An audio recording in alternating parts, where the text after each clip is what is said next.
Bah, khir alaikum, je suis le professeur Belhadj.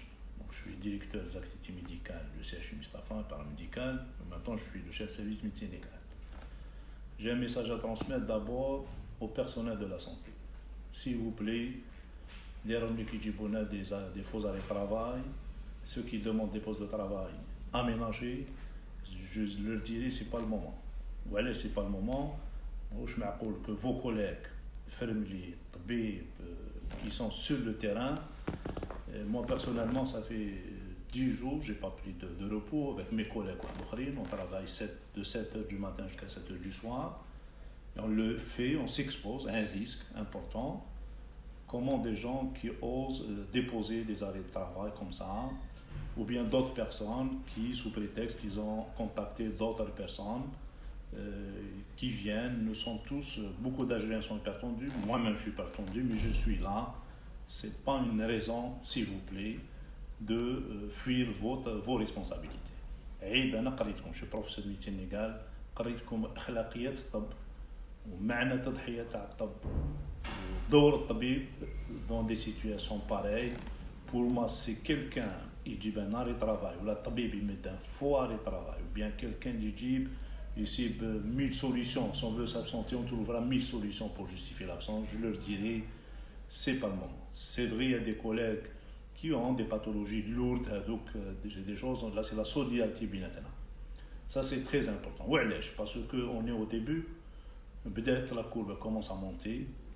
Je suis médecin légiste qui me donc j'ai 5 décès, on a eu 5 décès, corona positif, nous sommes en train de gérer. Et je dirais aux familles, il y avait une dame qui a parlé, qu'on l'a laissé tomber, mais je suis le professeur Belhadj, je suis directeur, c'est moi qui les a aidés.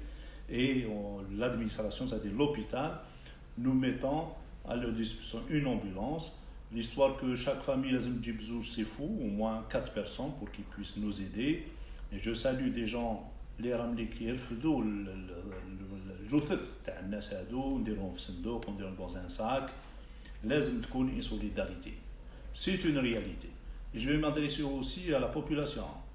S'il vous plaît, il y a des gens qui c'est pas vrai. La mort, elle est là. Donc, on va donner, on va s'organiser pour donner ces 5 corps aux familles. On a beaucoup de bénévoles qui nous aident, c'est bien. La solidarité est là. Nous demandons toujours que des institutions privées, étatiques nous aident dans la gestion, bien sûr, de nos malades, dans la gestion de nos cadavres, une assistance psychologique, ça c'est très important, parce que je ne خاف l'épuisement professionnel. Je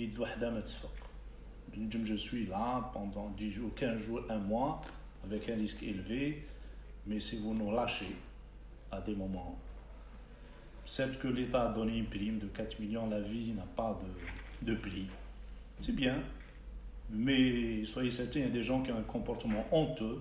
Ces gens-là risquent de réclamer cette prime, ils ne sont pas là. C'est anti-déontologique, que des gens se cachent derrière leur bureau, ne sont pas sur le terrain, puissent donner des leçons aux gens. Il faut que la médecine, elle est sur le terrain. On a besoin de tout le monde, je vous ai dit, l'hydroménage, l'ambulancier, l'administrateur, l'infirmier, le tabib, etc. Et là, j'ouvre un appel aussi à nos collègues médecins spécialistes qui travaillent dans des structures périphériques, dans des polycliniques, etc. Parce que souvent, c'est les grands CHU, les grands EHS, les grands hôpitaux qui sont en train de prendre en charge ces malades qui posent des problèmes de réanimation, des malades qui sont en détresse, qui viennent nous aider. C'est impossible que quelqu'un puisse travailler une demi-journée par semaine et les payer. C'est le moment de nous aider, d'une solidarité. Votre rapport il est important, surtout les infectiologues, les pneumologues, les internistes. Ne laissez pas le personnel des centres hospitaliers universitaires ou bien les EHS et d'autres hôpitaux comme ça dans le désarroi parce que nous sommes au début. Le Covid-19, c'est une réalité, les décès sont là, c'est une réalité des gens. À Mustapha, nous sommes en train d'organiser, de réquisitionner. On a commencé par la chirurgie thoracique, la pneumo, on a mis maintenant la diabéto, la neurologie, aujourd'hui la médecine interne et demain on risque d'ouvrir aussi d'autres services pour prendre en charge ces patients. Alhamdoulilah, il y a des patients qui répondent bien au traitement, mais quand même, ça reste insuffisant. On a peur que le chiffre va grimper d'une manière très dangereuse et en absence du personnel de la santé. Ça va être un véritable problème à gérer. Nous demandons aussi, c'est vrai que ce n'est pas encore huilé le problème de transport entre wilayas. Nous avons du personnel qui est Bouira, etc. C'est difficile. Nous demandons que les hôtels privés nous aident. D'ici une semaine ou 10 jours, nous aident à prendre en charge notre personnel. Parce que c'est vrai, quelqu'un qui habite loin, il ne peut pas se déplacer à chaque fois. Il faut que le secteur privé nous aide en matière d'hébergement. L'espoir est là par la solidarité. J'ai reçu des bénévoles, des gens qui sont organisés, ils sont prêts à offrir des repas, des sociétés privées et des sociétés importantes qui sont en train de nous aider, nous appeler pour y faire face. C'est ça qui donne, si je suis là, c'est à cause de ça.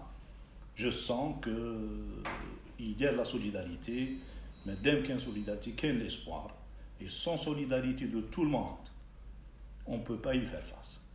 Et je lance encore une dernière fois un appel de détresse à deux groupes, ce personnel soignant médical ou paramédical qui dépose les faux arrêts de travail ou de complaisance, et aussi à la population. Il est criminel. Vous mettez votre vie en danger, de vos proches, de vos voisins, de votre quartier, si vous ne respectez pas les règles strictes de confinement. Normalement, tout Algérien ne doit plus circuler dehors sans bavette. Ne doit plus discuter comme ça, sans bavette. Et de respecter les règles d'hygiène, des distances, se laver les mains, une bonne hygiène, parce que le danger, il est réellement là. Inch'Allah, c'est quoi l'air.